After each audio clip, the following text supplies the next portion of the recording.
I'm a little disappointed. Disappointed? Yeah, we got food delivered from a restaurant chain that you and I used to frequent quite often when we were in college together. I do know the chain. Good question. And I'm not going to say its name because that would be... yes. Could get sued. Unnecessary. But I was very disappointed in the food. You know what's funny? I recently ordered food of a certain similar genre to the genre of food that you ordered through Uber Eats. Yeah. And I was similarly disappointed. And I'm like, from now on, when I get food of this type of food, I'm going to do it in store only. And because then I'll know what I'm getting. Yeah. Yep. Yeah. Oh well, it happens. You know what sort of food never disappoints me though?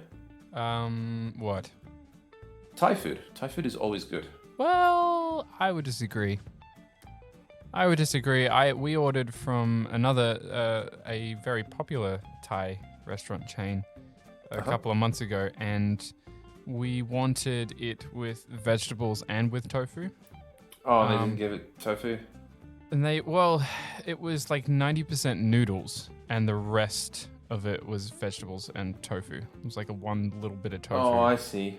And it was terrible. Who thinks that's a good idea? What? No. Give me food. Give me what I ordered. I'm lucky that where I live, there's literally a 5-minute walk away. There's a good, not a great, but a good Thai restaurant. And then a half an hour walk away, there's a great Thai restaurant. So Thai food, I'm pretty set for. Yeah, you naturally walk the extra mile. It depends. If I've come home from work, I don't. I just go to the closest one because I'm ready. Yeah, of course. But if it's a day off, then yeah, I'll go to the better one. And I have special memories. Like my mum visited where I'm staying now for the first time, and we decided to, in the rain, walk to the better Thai restaurant. So I have special memories there too, which is always nice. Oh, that's good. That's good. It's nice to have special memories. Creak, creak, creak. Yeah, I can hear that. That's some chair you got there. It is. Some chair you got there. It's got a bit of an old back. And speaking of back problems, we should start the podcast. Nonsense. Hi everyone, I'm Scotty. I'm Nonsense. He's Nonsense, and together we make the Film Roast podcast. Because without a bit of nonsense, we try. We try to podcast. Sometimes I don't think it works. But yes, we do try to talk about movies. We do get sidetracked. We give it a go. Yeah. You know what? Actually, that's the perfect topic to start with. We give it a go. Last week we set ourselves a goal of watching 2 movies. I watched one of them. I started watching the other one. Oh, really? Yeah. Which I think we're going to be talking about the same movie we watched and the one that we kind of didn't. So did you watch Hot Fuzz? Yes, I did. Okay, yeah. Yes. So I did try, but I don't know what happened. So I got 5 minutes in and something came up. So I'm not going to say I walked away from the movie, but I walked away from the movie. Oof. And it's a thing when you're at home sometimes and watching a movie is you don't always watch the movie all the way through. It doesn't matter if it's a good movie or a bad movie or whatever. Things happen, especially if you're watching a movie on your own. And 5 minutes in, what called you away that was so important? Okay, this is a tragic story. Oh no, what have I done? Yeah, I went to get myself it's a Turkish focaccia with bocconcini, mini spinach leaves, pesto sauce. Okay, say more. Vinegar. Say more. Say more. Well, the tragic story is I took it home because they weren't allowed to toast it at the moment in the SAN, and I burnt it. Oh no! Was this the sandwich you burnt in the oven? Yes, this is the sandwich I burnt in the oven. No! So what happened was, instead I ordered noodles, and they arrived an hour later. They were delicious noodles. They were very good. They were satay udon, vegetarian noodles, and they were delicious. But at the same time, I was very disappointed that I did not get my Turkish focaccia. Yeah, that's fair. I would be disappointed too, especially if I burnt my food. I'm the cause of that. I'm the problem with that. I'm blaming my oven. I put it in the grill Yeah. for 5 minutes. As I said, I this is why I left the movie 5 minutes, and I know it was 5 minutes because I literally went to start the movie. My alarm went off for 5 minutes. I come there, and normally at 5 minutes under the grill, you'd expect it to be nicely toasted. No, it was black. Oh, that's a very sad story. That's probably the saddest story I've heard all day. Yes. So then I spent half an hour thinking about food options, as you do. Uh-huh. And then I didn't want to go back to the movie, and I ran out of time any other time to watch it. So I was like, oh well. Yeah, I had time. I just didn't try. Yeah. I did try, but at the same time, every time I did try, again, something would come up, like the washing machine went off, or we went for a walk, or all this other stuff came up. And on top of that, me and Gilliam don't really see eye to eye on a lot of things. Terry Gilliam he's off the wall. He's an acquired taste. Yes, he's an acquired taste. And I've listened to a few reviews of the movie before I watched it. It wasn't on purpose, but it just sometimes happens. There's a few podcasts I follow, etc. But the reviews of the movie was, if you like Gilliam, you'll like the movie. Yeah, this is classic Gilliam. If you aren't into Gilliam, this is not a gateway drug to Gilliam. Yeah, this is a turn off to Gilliam. This is not a movie that you should watch if you're trying to understand. Now, there are a couple of Gilliam movies I do like a lot. Name Eric the Viking. Eric the Viking, is that the name of the movie? Eric the Viking. Or is it Eric the Red? It's a Viking movie. But it's actually with half the cast of Monty Python, so it's almost basically a Monty Python movie. Oh, nice.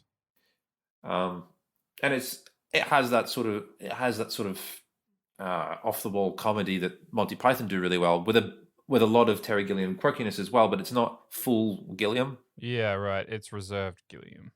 Yeah. Well, it's not reserved, but it's not. There's more than one flavor in the stew. Yeah, right. Yeah. I can appreciate that. Yeah, I'm not a whack. I'm not a fan of big whack things. You know what I mean? Like the bombastically over the top insane movies. Not a big fan of. Never have been. You're not a fan of Mr. Bombastic. It's like it's not because I don't understand them. I just don't see the point, if that makes sense. Okay, yeah, it does make sense. When there isn't a point, I understand it. So often there is a point, but yeah, is the point worth it? That's the other question. Well, that is the question, I think, about the whole thing. Is because I tried to watch what is it, the Heath Ledger's last film? Oh, yes, I know the movie. I know the movie you're talking about, and I have Imaginarium of Dr. Parnassus. Yeah, that was, I'm going to be honest, real tough to watch. I don't think I finished it. And to be honest, I can't really remember much of it. Well, I have seen the whole thing, and really, you're not missing much. So, and yeah, it's a bit disappointing in a lot of ways. Yeah, because it's a bit like Westworld.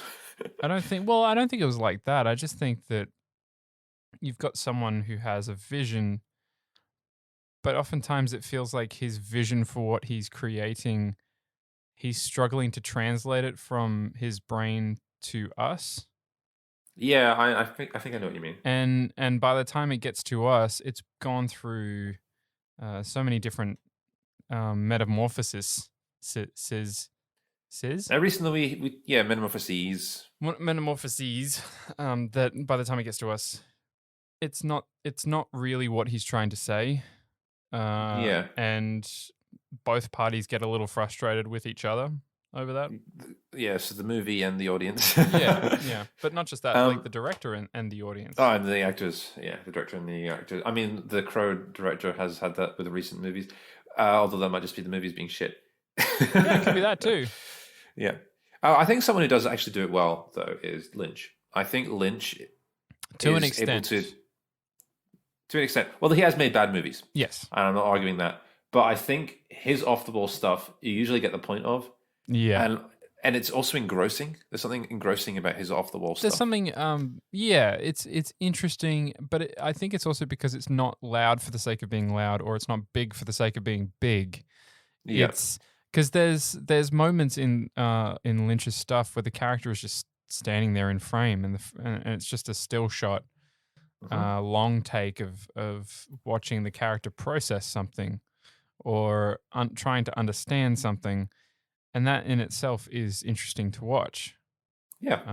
I think Lynch has mastered these little moments of, even though he is a little bit bombastic and a little crazy and a little out there, um, he's being able to show us smaller parts of the emotional sides of the characters that help us understand, or like put us in the shoes of those characters a little bit more. Yeah, and it's also very visual. I think that's one of Mm. the keys to Lynch is he takes his time explaining things through film language in a Yeah, way that people understand, so that while it's being weird and off the wall, your mind's still processing it at a normal speed yeah, where you can keep up with what's going on. yeah. I can agree with that. Oh, good. I said something you can agree with. Yeah. Well, we can take that off the bucket list. um, we also earlier today we had a little conversation about something we that disappoints us a lot Hmm. I mean, it's nothing new to what we've been talking about on this in podcast. general. No, Um, the decline. What was it? the We can't continued decline. decline. The continued decline, Mm, or the continued miserable state of Australian TV. mm. Uh, Australian television has a lot of issues. Mainly it's shit. I mean, there's an issue with quality. There's also an issue with, um, I think there's a lot of problems and I'm not saying that anywhere else is better than here, even though it seems to be. New Zealand is better than here, and Yeah, that says something. 100%. New Zealand seem to have whatever they're doing in the film industry for them. They're doing pretty well. Yeah. England has an established film industry that doesn't like it seems to be able to put out good films on the Well, the regular. BBC helps, which is a always free to air television company that Yeah. just has always done good stuff. Yeah, yeah. But Australia. Australia. It's not we I mean, How do we ever explain how since bad it is to it's non-Australians? well, that's the difficult thing. Okay, think of all of your premium content shows. So, let's take for instance Breaking Bad and Better Call Saul, which is on the which network is it on? Who does the? Is it Is NBC? AMC? AMC. Yeah, AMC. Okay. They did that. Think of those types of shows being on uh behind a massive paywall, more than your average streaming service, by the way. Um, Yeah. and then the only Mm. TV you have access to that you know, that you don't pay for, being riddled with morning morning shows and reality TV, and not interesting reality TV, just really really shitty reality TV. Okay, so imagine this: like everywhere in the world, America, the UK, they have morning shows, they have talk shows, they have news shows, they have and reality shows. They have all the shows that Australia has as well. Just imagine them all being a tenth of the quality, but taking themselves twice as seriously. Yeah, yeah, That, in my opinion, is Australian TV's problem in a nutshell.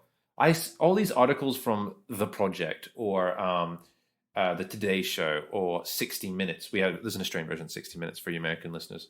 They all take themselves way too seriously, but at the same time, they don't deliver content that you can agree with or get behind. Or if they do, it's by accident. yeah. But it's this almost committal to non-committalness that they have going on. Yeah. They're so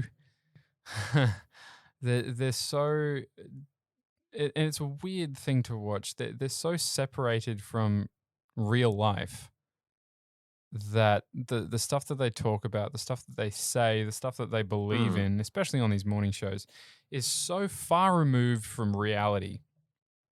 Um, so far removed from what real people experience. So they obviously have a targeted demographic in Australia, but I don't think that targeted demographic cares. No, it doesn't. It doesn't at all. And I feel like it's a very small percentage of the viewer base as well, which is why they have such a small. The ratings are going down and down. If your target audience ends up being a small target of the audience, then you're not going to hit. And I feel like they don't aim things at the general audience in a way that's productive.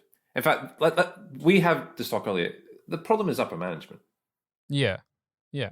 Well, I think there's more than that. I think a lot of the problems have stemmed from the issues that arise in a nation that doesn't have a huge creative arm to begin with. I Um, think there's a creative arm. I just think it's been chopped off.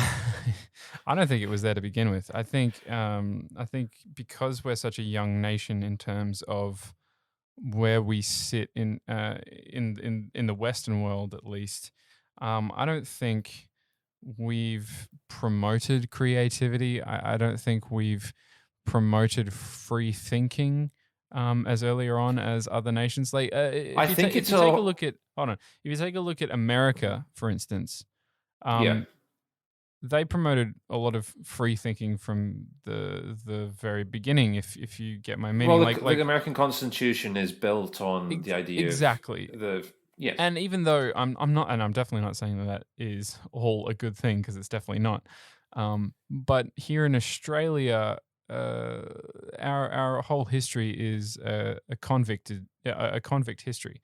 It's a slave history. It's a history, and not just from um, I guess the invaders side of things, but also from the Aboriginal side of things, Yeah. when white people invaded Australia, a lot of the native races here were subjugated to a lot of horrible, horrible things, and that I believe is still permeating our culture to right to this day.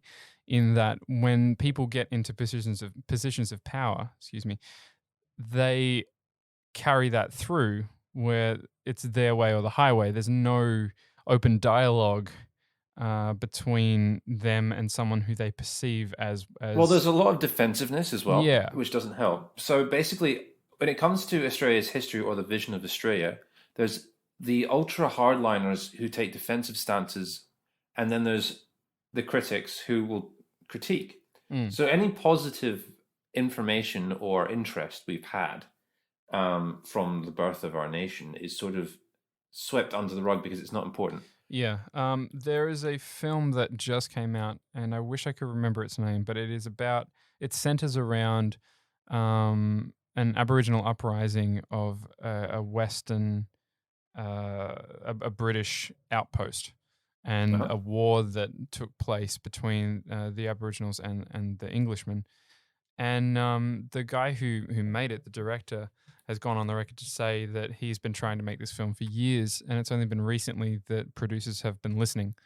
Um, Beforehand, It's producers just didn't want to hear it. Nobody thought it was a sellable idea. Nobody thought it was an idea that could make money, which is terrible. It's terrible that we have put the our feet on the necks of creatives and storytellers in favor of the market. And I'm not saying that this doesn't happen elsewhere. I'm not saying that Australia is the only Western nation that has tried to suffocate creativity. I'm uh-huh. definitely not saying that at all. And I'm not saying that it does per se suffer, like try to um, destroy all creativity. There are some fantastic Australian voices being heard on TV, in film here in Australia, and not just overseas. But there is a big problem in Australian media and TV that exists, and it we need to get over it. Um, and it Well, I think the other exists. problem is our media has always been if once you get a hit, you leave. So Yes, I think the best examples for me are stepping stone. how many Yeah, Home and Away and Neighbours were stepping stones for actors to leave to the UK or the Yeah. States. Yeah. And whenever someone makes a decent movie like Mad Max or what's the name of that director? Uh, Not Baz Luhrmann. I'm not talking about. Why am I thinking Baz Luhrmann? The guy who directed Gallipoli. What's his name? I honestly wouldn't be able to tell you. Yeah, but he has done a few other good movies. Uh, what's his name? Oh, it's going to piss me off. Anyway,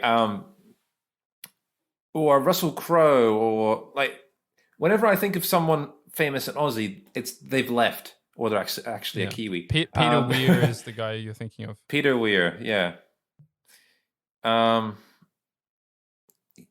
But yeah, they have a moment here, or they have a hit here, and then they're up and moving on to the next. Whereas you see like British filmmakers often they will still be able to make films in their country, in their home city. Whereas here in Australia, it's kind of like, get me out of this prison. I want to make something more than this, and then they move on. Yeah. And it is sad because Australia does, I think, as a nation, have a lot to offer in terms of creativity, in terms of storytelling, in terms of even locations and all this other stuff.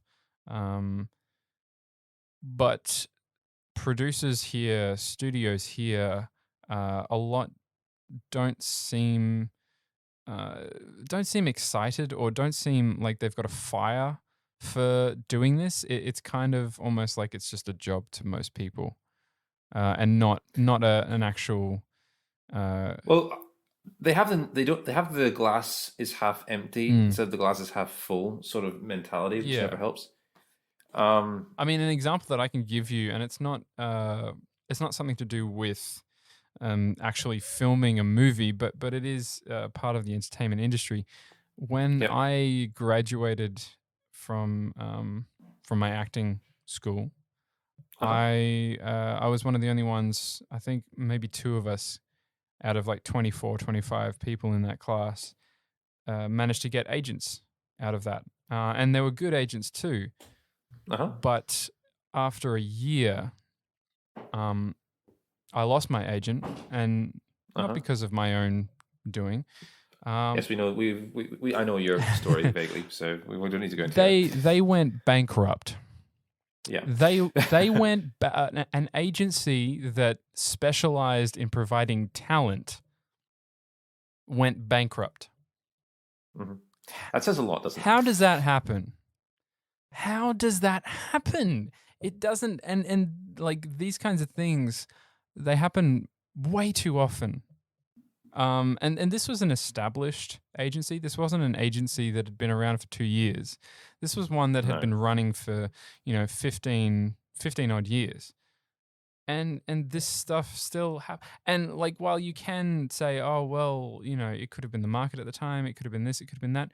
Well, a lot of stuff like this comes down to practice, like what practices are in place for this business to operate. And the other side of it comes down to how much do these people actually want to do this the right way? Yeah. And there are so many, and then there's other stories that I'm pretty sure I've told on this podcast, and Scotty's heard them, of overhearing people talking about how they managed to get their foot in the door of a big studio, and complaining about being told that they needed to have a full script ready to go by the end of the following week after their pitch. Why are you complaining about this? Shouldn't you already have a full script before you even thought about pitching? Like, what? Where is the preparation here? Where is the, you haven't put enough time or effort into this, yet you're getting in front of these people, you're getting to see these people, and you got nothing. Like, what? Where is your head at? It shows how much, I'm not going to call it nepotism, but a style of nepotism inherent in the industry, where a casual nepotism. People don't. It's not. There's no meritocracy here. No. There's no caring about the talent. No. There's caring about doing it the quickest and easiest way that suits whoever is making the decision. Yep. I'd agree with that. And because no one, there's no actual competitiveness in the industry towards getting better. They're more about survival. So therefore, there's no push to reach a pinnacle. There's just a fear of the rock bottom underneath you, Yeah. which isn't a healthy way to have any industry function. Especially with the industry so close to rock bottom as it is. Yeah. And we should put out, there isn't that much money in the Australian industry, but that's self-created. So if it was more competitive, it was more therefore profitable, because competitiveness usually means profitability, then we'd hopefully have better products and more access to the industry. Yeah. Instead of what we've got. Yeah. Like what we have right now is not good. It's not great. And along those lines of competitiveness, yeah, there's not many like, can you really say that, we've got more than 2 major studios here in Australia that are 2.5 releasing strong films every year that are competing for something? No, we can't even say one is trying to do that. No, it's all the in American terms of TV, studios. we've got 2, and it's the same with TV as well. Yeah, it's all the same. And it's so disappointing that there is no real, or even just a perceived drive for this. And another thing I noticed, and I'm not sure, I mean, I could be wrong. This could be also in the States. It could be in England. But I do follow quite a few news agencies that focus on film and entertainment in both of those countries, as well as Australia. And the amount of whinging and whining from the Australian film industry professionals on how they don't have any money, or how they don't have any jobs, or how they don't have this or that or the other thing, and how they're trying to get the government to subsidize them. And yes, to an extent, yes, they do. Like, artists do need to be subsidized. But the amount of, I mean, Woolies just announced that they were hiring thousands of new employees. You have people who, like hospitals, who need more wardsmen. You have, all of these. Well, today, at the moment, isn't the best time to talk about that, because we're in the middle of a crisis where we need more supermarkets and we need more hospital workers. But at the same time, where these people were whining literally 2 days after everything started to shut down, and I can't help but feel like there's this misplaced sense of like, I deserve this. I deserve X, Y, Z. Entitlement. There's a sense of entitlement, which I think is, having gone through Australian high school, I feel like it's unfortunately sort of processed into kids. Yeah. Which isn't healthy. And no, it's not parents, it's the schools themselves that do it. Well, I mean, it could be also partly parents' fault, but I mean, in a world where almost every source of education and leadership is coming from a place of entitlement, like, what can you really do? It's something that is ingrained in our society, and probably not just Australia's. It's definitely like a worldwide thing in countries where excess is celebrated. Yeah. But at the same time, that doesn't usually lead to limited resources in terms of access to the entertainment industry. No. Or any industry. No. But what is sad is that people who are going through who go to acting school, they get an agent, they're no longer the fact that they are cut off from the industry says a lot about the industry. Yeah. And there are so many as well that are talented that do get cut off quite quickly, either because they said the wrong thing around the wrong person, or they maybe didn't look the right part at a certain time, and so that agency who was casting for this thing now won't even look at them because of that one experience that they had with them. I did this myself. I'll tell a little personal story. Go for it. I never check my phone at work unless I'm on break. There are 3 times I've ever done it. So sometimes I have to help out in the deli, and they cryovac a few products when they're because they put them on the shelves. Cryovac is in case they're not able to help, so they have them sliced. I was helping do the cryovacking, and when you're cryovacking, you put a machine down, and then you wait 2 minutes, and then it opens up. That's what you have to do. It's not the hardest job in the world. So I check my phone. My boss comes in. This has happened twice, and I know that I check my phone. She's come into the room and asked for a coffee, and I've got her a coffee. She's never mentioned it. It's just funny. 2 of the three times I've ever done this, the boss has come in and asked for a coffee and seen me on my phone, which, well, I actually think it's pretty funny. And also, I think the boss understands it's a job where it doesn't actually matter. Yeah. But it's one of those things, like, I go into the paranoid thing, oh no, I've made this mistake. Meanwhile, my boss is probably enjoying the coffee I've made and having the time of her life. And she's like only thinking positive things. But at the same time, I'm thinking only of the negative aspects of my job. So yeah. And that happens, especially if you're a newbie in the crazy world of media. There's a lot of, and like I've gone through so many situations and circumstances where I have screwed myself out of a job. My current claim to fame, my only claim to fame so far, is that I lost a role in a film to Harry Potter. To Daniel Radcliffe. Yeah. I lost a role to him. It was a film set in the jungle. I'm not going to say anything more than that. But yeah, I went for it. I nailed the accent. I did everything I could, and then a year later, apparently they had put off casting because it just wasn't the right time to make the movie. And then I think it was like a year and a half, maybe 2 years later, it was announced that Daniel Radcliffe was starring in this film. And I looked at the synopsis and I was like, fuck off.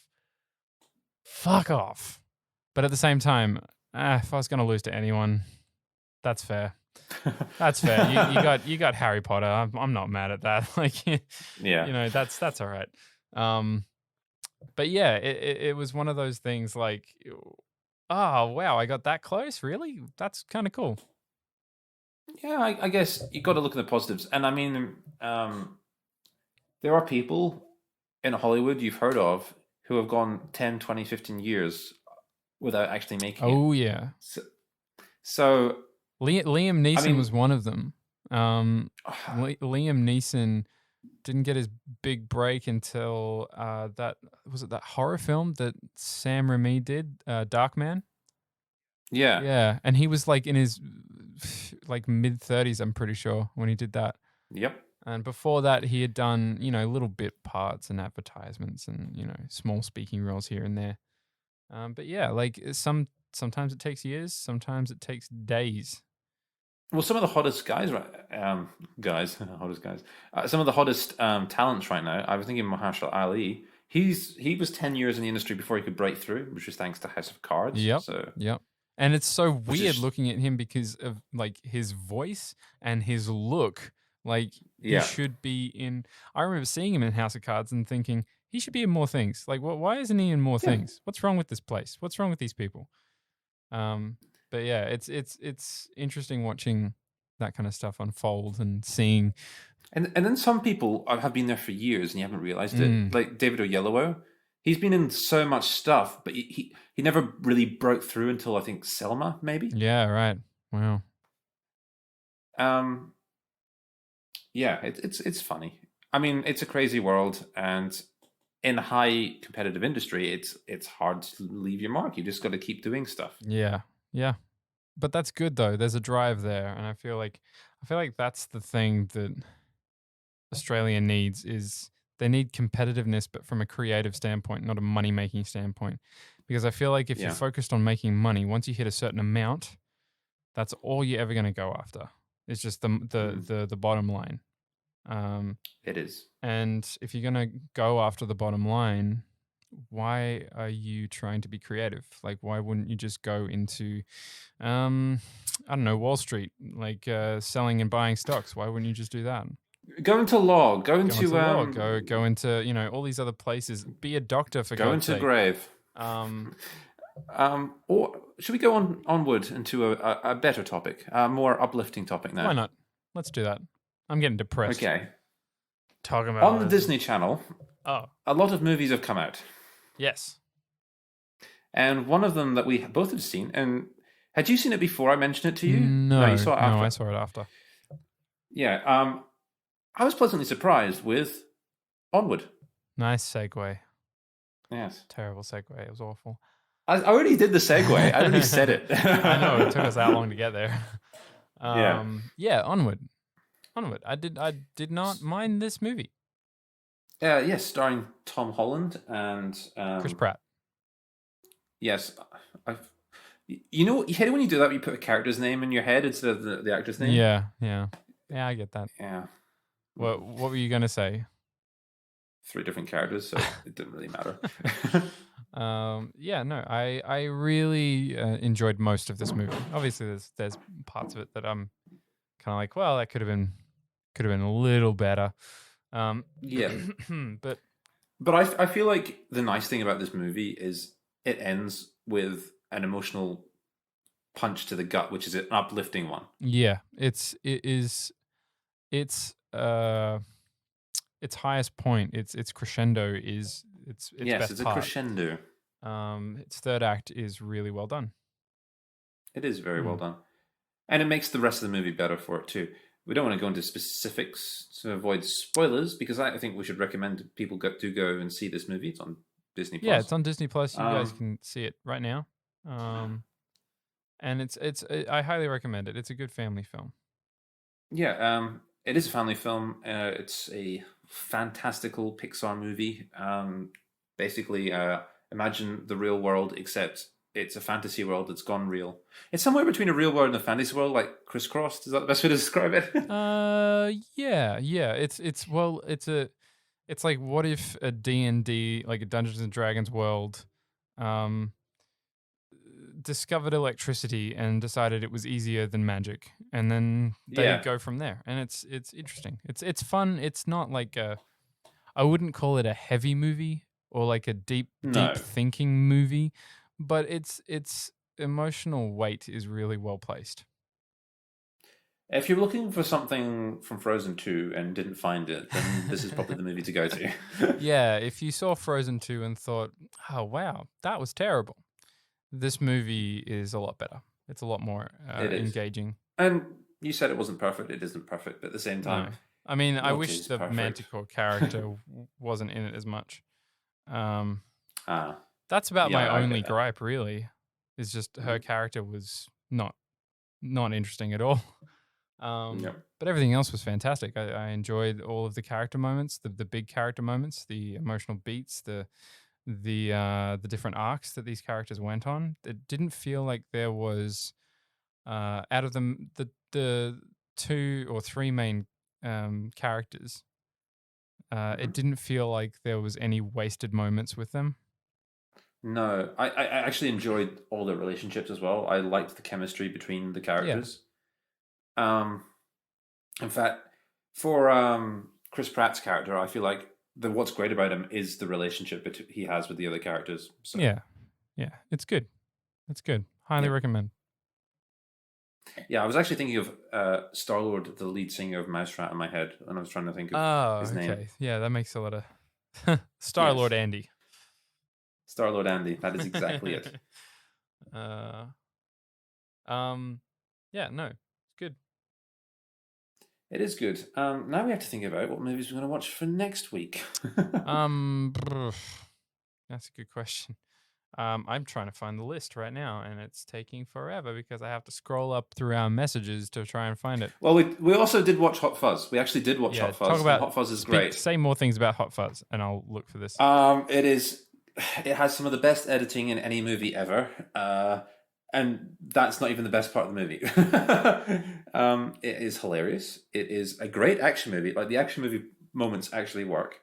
It's a buddy cop comedy. So Nick Frost is great. I think this is Nick Frost's best movie, actually. Yeah, that's fair. I can get behind that. Like, he's good in Shaun of the Dead and other stuff, but I feel like he gets to shine more in this movie than he does in the others. Yeah. Okay, I have the list. I have the list.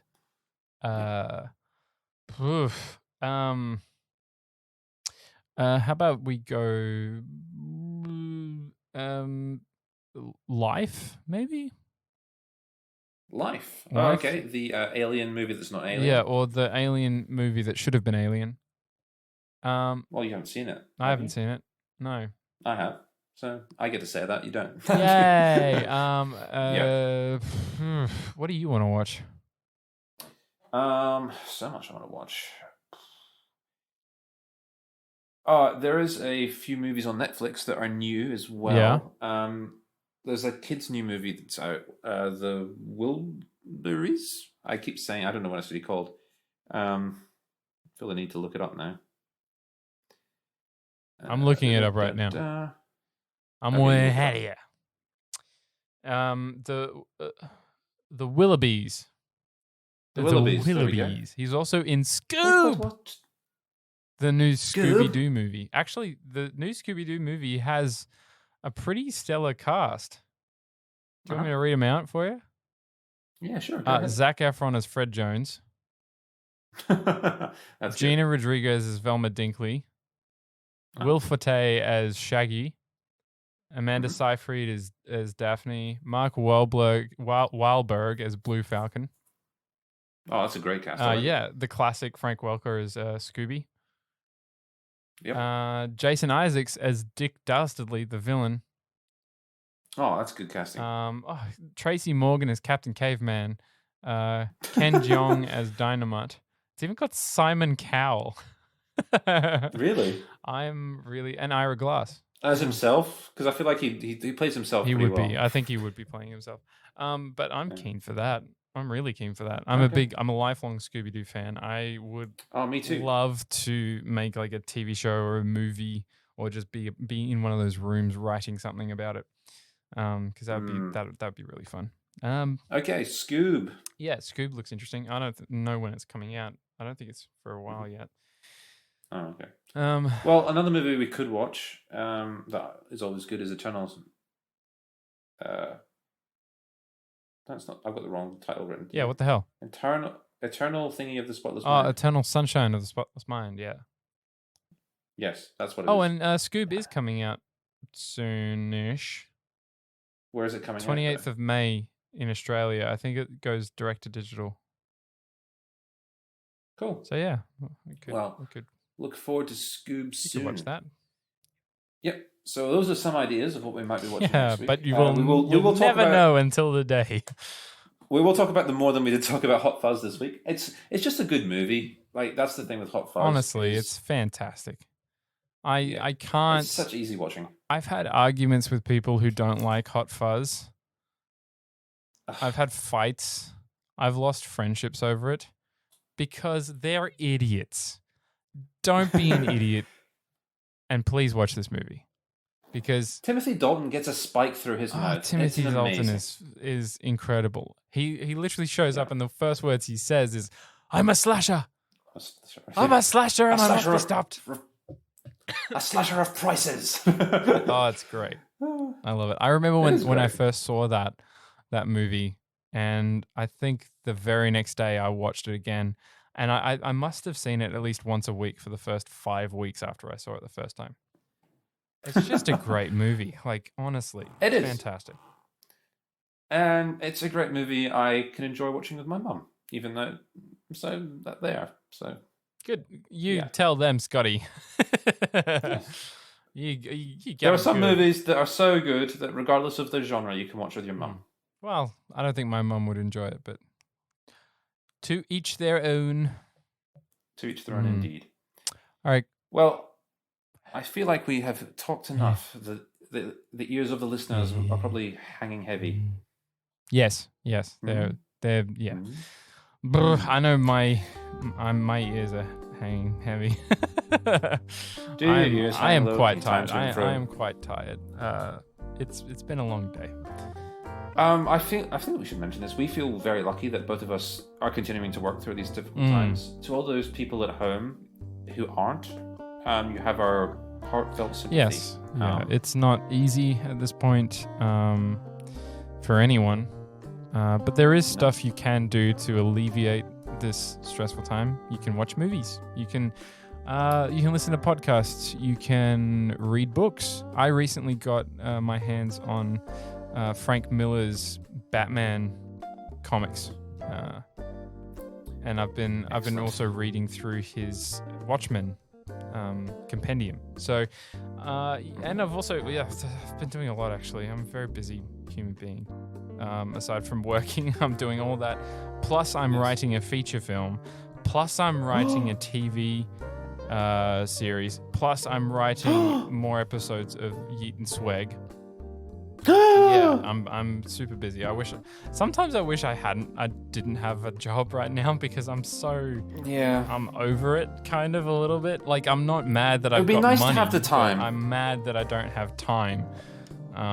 That's my biggest first world problem now. If you suddenly have a lot of time on your hands, pick up a hobby. Pick up a new way to entertain yourself. Do something. Do what you want to do. I think that's the biggest thing. Like, so many people go, well, what do I do now? Well, I should do this or I should do that. Nah, fuck that. Do what you want to do. So if you want to be a stripper, be a stripper. It's probably not going to make a lot of money, but you could do that. Or if you want to be a lighting person for film, you can light your house and do that. Or if you have a passion for caterpillar racing, you can go into your garden, find a couple of caterpillars, and set them off, and all that kind of stuff. Even if those caterpillars are actually tractors. You know, Scotty, I was actually going for real caterpillars, but that's fine. That's okay. You can do caterpillar. You can do tractor racing if you really want to. Yeah, in your Who front. am I so to you get the two massive, tell you what to... You get two caterpillar tractors, and you put them in your front room, and you start racing. Yeah, whoever can move 2 centimeters the fastest wins. And then you have a DIY job to fix your house afterwards. Yeah, that's good motivation. I don't think this is a good... We're not really giving them good advice, Scotty. I think this is terrible advice. I think we're giving them great advice. I think we should probably put in a disclaimer that if you do any of this stuff, then it's your fault, not ours. Just in case. And I think, disclaimer, this advice was given when caffeine had run out of her bloodstream. Yeah. So, yeah. I think it's time to say goodbye. Sweet dreams, fellow listeners. Okay, I'm going to be less creepy and just say see ya. How about that? See ya?